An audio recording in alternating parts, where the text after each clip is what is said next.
Fatehi ने क्यों मांगी माफी? महिला आयोग ने दिया अल्टीमेटम। मैं अपने किए पर माफी मांगती हूँ। मेरा उद्देश्य किसी की भी भावना को ठेस पहुँचाना नहीं था। ये शब्द किसी और के नहीं बल्कि बॉलीवुड एक्ट्रेस नोरा फतेही के हैं। आखिर ऐसा क्या हुआ कि एक्ट्रेस को सबके सामने माफी मांगनी पड़ी? क्या है पूरा विवाद? बताएंगे इस रिपोर्ट में। इस पूरे विवाद की वजह बना नोरा फतेही का एक परफॉर्मेंस। दरअसल इन दिनों नोरा फतेही अपनी Kannada film KD the devil के गाने को लेकर विवादों में घिरी हुई हैं। गाने में उनके डांस परफॉर्मेंस को लेकर आपत्ति जताई गई, जिसके बाद 7 मई को उन्हें राष्ट्रीय महिला आयोग के सामने पेश होना पड़ा। आयोग के समक्ष नोरा ने अपनी बात रखते हुए न सिर्फ खेद जताया बल्कि भविष्य में इस तरह के कंटेंट को लेकर अधिक सतर्क रहने की बात भी कही। राष्ट्रीय महिला आयोग के बाहर मीडिया से बातचीत में नोरा ने कहा कि उनका मकसद किसी की भावनाओं को ठेस पहुंचाना नहीं था और अगर किसी को उनके परफॉर्मेंस से दुख पहुंचा है तो वह इसके लिए माफी मांगती है। नोरा ने कहा, मैं अपने किए पर माफी मांगती हूँ। मेरा उद्देश्य किसी की भी भावना को ठेस पहुंचाना नहीं था। मैं बस एक ऐसी स्थिति में फंस गई थी जहां चीजें विवादित हो गईं। एक कलाकार होने के नाते मुझे जिम्मेदार होना चाहिए, इसलिए मैं तहे दिल से माफी मांगती हूं। उन्होंने महिला आयोग के सदस्यों का आभार जताते हुए कहा कि आयोग ने उनकी बात को बहुत ही दयालुता और संवेदनशीलता के साथ सुना। नोरा ने कहा, हमारी बहुत अच्छी बातचीत हुई है, सारी बातें लिखित में पूरी कर ली है।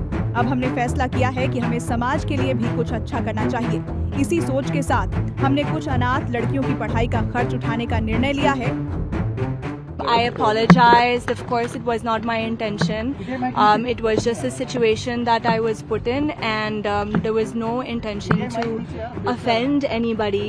But of course, you know, I have to be responsible as an artist, so I definitely apologize. We've done everything in writing. They've been so kind and helpful, and of course, I feel like it's really important for us to give back to the society. So I decided that we should sponsor a few orphan girls, their education, so that is the goal now after this matter. So thank you.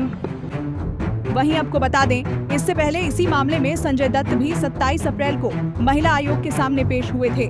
सुनवाई के दौरान संजय दत्त ने भी आयोग से माफी मांगी थी और सामाजिक कल्याण और महिला सशक्तिकरण की दिशा में कदम उठाते हुए 50 आदिवासी बच्चियों की पढ़ाई का खर्च उठाने का ऐलान किया था।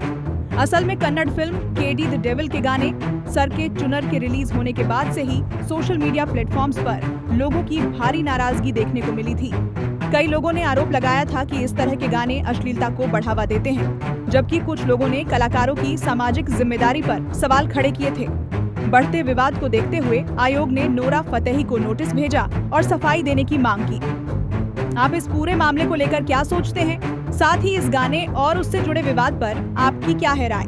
क्या आपको लगता है कि कलाकारों को अपनी प्रस्तुति में ज्यादा सावधानी बरतनी चाहिए या फिर इसे केवल मनोरंजन के नजरिए से देखा जाना चाहिए? अपनी राय हमें कमेंट सेक्शन में जरूर बताइए। साथ ही ऐसे ही और अपडेट्स के लिए हमारे साथ जुड़े रहिए।